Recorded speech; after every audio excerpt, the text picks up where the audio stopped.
आज मैं लाई हूँ आपको एक ऐसे गांव में जहाँ से स्वर्ग का रास्ता जाता है। और यहाँ पे है दोस्तों वसुधरा फॉल, जो कि पापियों के ऊपर एक बूंद नहीं पड़ती और महान व्यक्तियों को ये पूरी तरह भिगो देता है।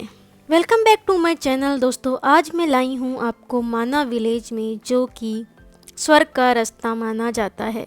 और यहाँ की वादियाँ बिल्कुल स्वर्ग जैसी लगेंगी आपको।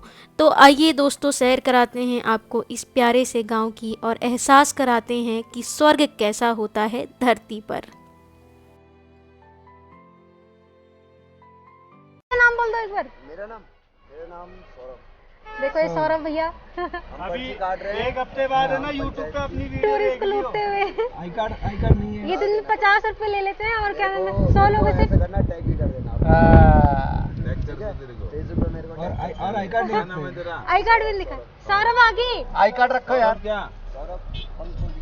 पंकोली। ठीक है भैया, ओके।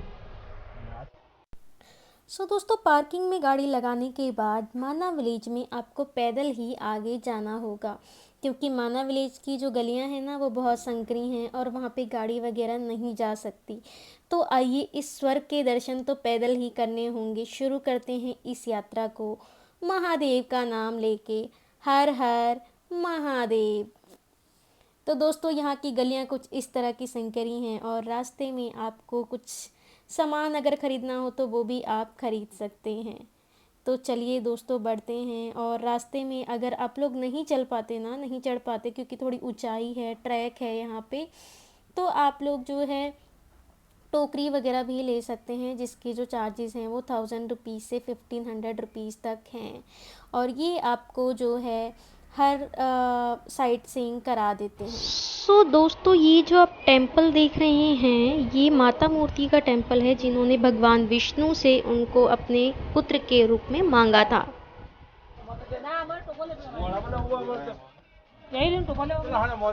आंटी ये क्या है?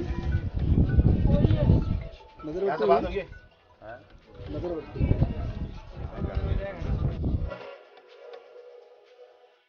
फोटो खिंचाला, डीपी लगाला, स्टेटस लगाला, मोबाइल पर खूब फोटो खिंचाला।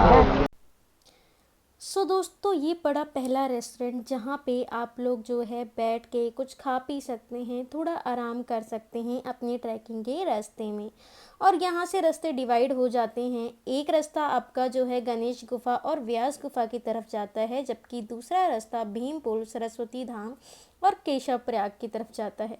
तो दोस्तों, हमने डिसाइड किया कि हम पहले गणेश गुफा और व्यास गुफा कवर करेंगे। तो हम गणेश गुफा की तरफ दूसरे रास्ते से आगे हो लिए। गणेश गुफा और व्यास गुफा से जो है रास्ता मुड़कर सरस्वती नदी की तरफ जाता है और वसुधरा फॉल की तरफ भी जाता है। रुक के ठंडी ठंडी हवा खाते हुए हम लोग, जो पीछे वाले भैया हैं ये सचिन भैया, अगर उनकी वाइफ ये वीडियो देख रही हूँ तो मैं आपको सच में बताना चाहूंगी, ये पूरे रास्ते सिर्फ आप ही को कॉल करते रहे हैं और ये अविराज भैया को भी भूल चुके हैं। और इन भैया ने अपने 4 धाम आज बद्रीनाथ के साथ कंप्लीट कर लिए हैं और अब इनको पूरी दुनिया में कोई मोह माया नहीं है सिवाय अपनी बीवी के हैं। दोस्तों, ये हम लोग गणेश गुफा पहुंच चुके हैं। गणेश गुफा में एंट्री करने से पहले मैं आपको यहाँ की पूरी स्टोरी बता देती हूँ। आप यहाँ पहुँचने के लिए बास्केट वगैरह भी ले सकते हैं। तो गाइस, मैं आपको यहाँ की स्टोरी बता देती हूँ। जो व्यास ऋषि जी थे उन्हें वेद लिखने थे और वेद लिखने के लिए उनको एक कोई ऐसा इंसान चाहिए था या कोई ऐसे भगवान चाहिए थे जो लगातार उस वेद को लिख सकें। तो वो लगातार बोल रहे थे और कोई ऐसे देवता चाहिए थे, कोई ऐसे भगवान चाहिए थे जो लगातार उस वेद को लिख सके। तो ऐसे केस में भगवान गणेश जी सामने आए थे और उन्होंने इसी गुफा में बैठ के, गणेश गुफा में बैठ के ही इस वेद को कंप्लीट किया था। एक और स्टोरी है। वेद लिखते लिखते बीच में जब जो उनकी पेन थी वो टूट गई थी, तब उन्होंने अपने एक दांत तोड़ के उस वेद को पूरा किया था। तब से ही उन्हें एक दंत भी कहा जाता है। बोलो गणपति बप्पा मोरया। देखो, कुछ दोस्त हमारे जो धीरे धीरे चलते हैं, बिल्कुल पीछे रहते हैं, थके हारे रहते हैं। आइए दोस्तों, दर्शन करते हैं गणेश गुफा में। यहाँ थोड़ी सी भीड़ है और मंदिर के अंदर घुसने का रास्ता यहाँ से है। सो दोस्तों, मंदिर की जो स्टोरी है वो एक बोर्ड पे यहाँ पे लिखी हुई है, जो कि आप लोग पढ़ भी सकते हैं। सेम स्टोरी है जो मैंने आपको सुनाई है। और ये वो स्थान है, मतलब कहा जाता है कि ये वो गुफा है जहाँ पे गणेश भगवान ने बैठकर ग्रंथ को लिखा था और उसे कंप्लीट किया था। सो गणेश गुफा के बाद हम लोग मूव कर रहे हैं वेद व्यास की गुफा की तरफ। कहते हैं ये गुफा तो बहुत छोटी है, लेकिन इसके बहुत बड़े बड़े रहस्य हैं। इसी गुफा में हजारों साल पहले पहले महर्षि व्यास जी ने जो है बड़े बड़े वेद लिखे थे, और गणेश जी की सहायता से ही महाकाव्य महाभारत की रचना भी की थी। तो दोस्तों, कहते हैं कि जब महर्षि जी महाभारत लिख रहे थे, तो सरस्वती नदी के शोर से ना उनको बहुत बाधा पैदा हो रही थी। तब गणेश जी ने माँ से प्रार्थना की कि वो अपना शोर कम कर लें, और माँ सरस्वती ने ऐसा नहीं किया। तो भगवान गणेश ने गुस्से में आकर उन्हें शाप दे दिया था कि तुम आगे से किसी को भी दिखाई नहीं दोगी।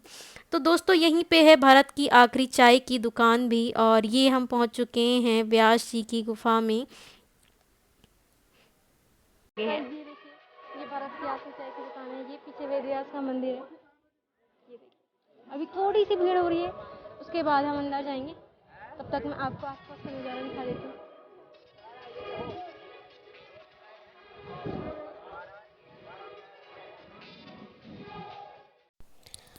और दोस्तों, यहाँ की चाय की शॉप पे बैठकर आप लोग चाय वगैरह पी सकते हैं। और चलिए दोस्तों, दर्शन करते हैं व्यास जी की इस गुफा के। यहाँ की छत के तो बहुत ही मतलब मायने हैं। कहते हैं कि छत ऐसी लगती है जैसे कि एक पन्ने के ऊपर पन्ना लगा हुआ है।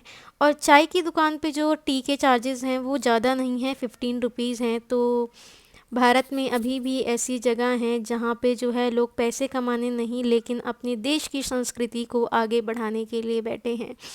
तो यहाँ पे चार्जेस नहीं हैं ज़्यादा, और यहाँ के कुछ डॉगीज़ प्यारे प्यारे जिनसे आप मिल सकते हैं, और ये बहुत शांत स्वभाव के होते हैं।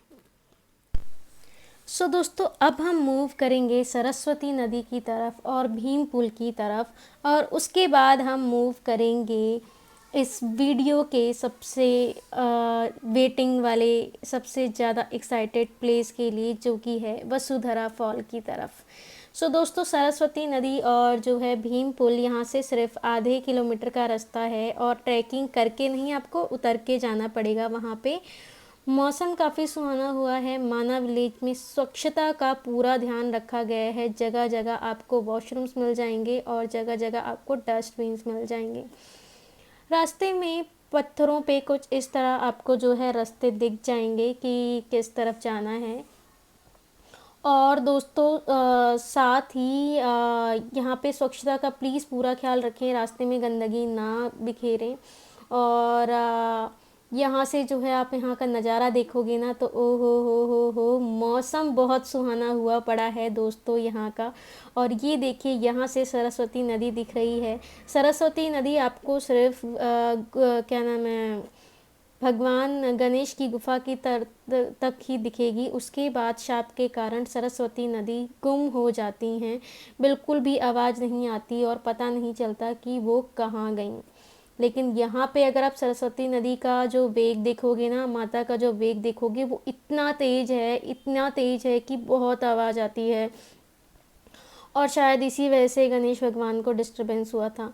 दोस्तों, अगर मैं सरस्वती नदी सरस्वती माँ के टेंपल के बारे में बताऊँ, तो अभी यहाँ का निर्माण जारी है, और सरस्वती माँ की जो मूर्ति है उसे यहाँ पहाड़ों के नीचे सुसज्जित किया गया है।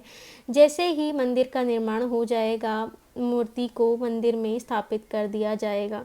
और यहाँ से निकलती हैं हमारी सरस्वती नदी। इनका वेग ज़रा देखिए दोस्तों, कितना तेज़ है। तो अगर आप यहाँ पे आते हैं तो थोड़ा सा सावधानी बरतिएगा। पुल के ऊपर पिक्स वगैरह क्लिक कराने के चक्कर में इधर उधर मत हो जाइएगा। तो दोस्तों, अभी मंदिर का निर्माण जारी है, और मंदिर का निर्माण होते ही मूर्ति को जो है मंदिर में स्थापित कर दिया जाएगा। तो चलिए दोस्तों दिखाते हैं आपको यहाँ के नज़ारे। और इसके साथ ही आपको यहाँ पे ये देखिए भीम पुल मिलेगा। कहते हैं कि भीम पुल पे जो है भीम ने एक शिला रख दी थी यहाँ पे, जिससे जो है सरस्वती नदी को पार किया गया था और फिर वो लोग जो है क्या नाम है स्वर्ग के रास्ते पे गए थे। यहाँ पे भी आपको भारत की एक अंतिम दुकान देखने को मिल जाएगी। आप लोग जो है चाय वाय पी के और फिर थोड़ा आगे बढ़ सकते हैं। तो दोस्तों हम अब बढ़ेंगे आगे और दर्शन करेंगे वसुधरा फॉल के। कहते हैं कि वसुधरा फॉल के लिए जो रास्ता जाता है ना, वो अपने आप में ही स्वर्ग का रास्ता है। मतलब आपको रास्ते में ही स्वर्ग के नज़ारे दिखने लग जाएंगे। और ये देखिए ये प्यारे प्यारे नज़ारे। हम लोग आगे बढ़ते हुए इन नज़ारों का आनंद लेते हुए आगे बढ़ते जा रहे हैं। तो आइए दोस्तों दिखाते हैं आपको ये प्यारा सा फॉल और रास्ते के प्यारे प्यारे नज़ारे।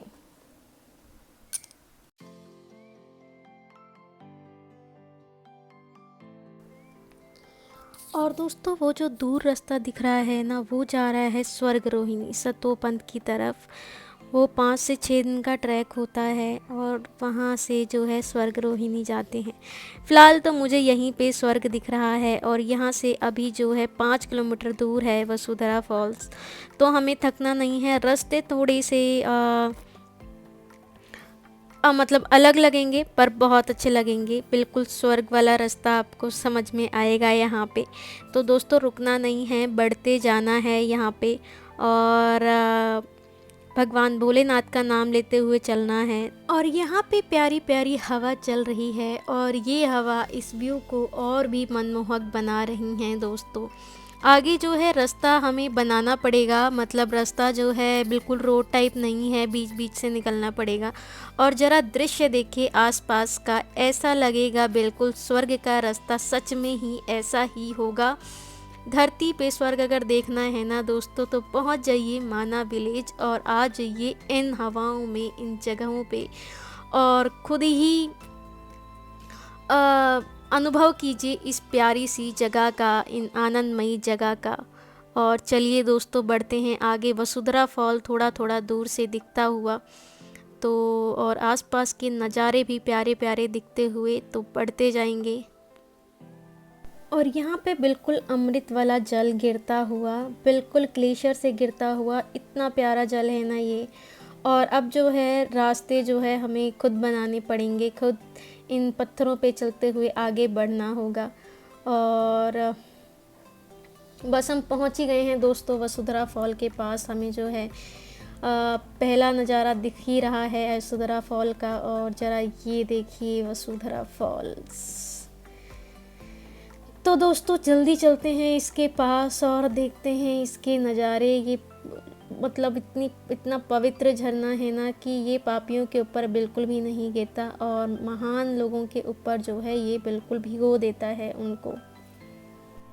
और 200-250 मीटर तक तो इसकी बौछारें ही उड़ रही हैं। और जो ट्रैक है वो थोड़ा सा मुश्किल है, लेकिन एंड में जो आपको नज़ारा दिखेगा बहुत सुंदर दिखेगा। और फाइनली हम पहुंच चुके हैं वसुधरा फॉल और यहाँ पे सिर्फ आवाज़ आ रही है झरने की, आसपास की बकरियों की और सिर्फ मेरी। तो दोस्तों कैसा लगा आपको ये वसुधरा फॉल, यहाँ के आसपास का नज़ारा, ये स्वर्ग का नज़ारा? मुझे कमेंट में ज़रूर बताइएगा। और खुद भी यहाँ पे आके एक बार आनंद उठाइएगा। ट्रैक थोड़ा सा मुश्किल है, हर कोई यहाँ नहीं पहुँच पाता, इसीलिए शायद इसको स्वर्ग का रास्ता कहा जाता है। तो लेकिन दोस्तों अगर आप यहाँ आ गए ना, तो एंड में जो नज़ारा होगा ना वो बहुत सुंदर होगा और बहुत प्यारा होगा। आई होप आपको ये जगह बहुत पसंद आई होगी। और अगर आपको मेरी वीडियो पसंद आई हो तो आप प्लीज़ वीडियो को लाइक कर दीजिएगा, शेयर कर दीजिएगा और चैनल को सब्सक्राइब कर दीजिएगा अगर आपने अभी तक सब्सक्राइब नहीं किया। मिलते हैं अगले ब्लॉग में। हर हर महादेव।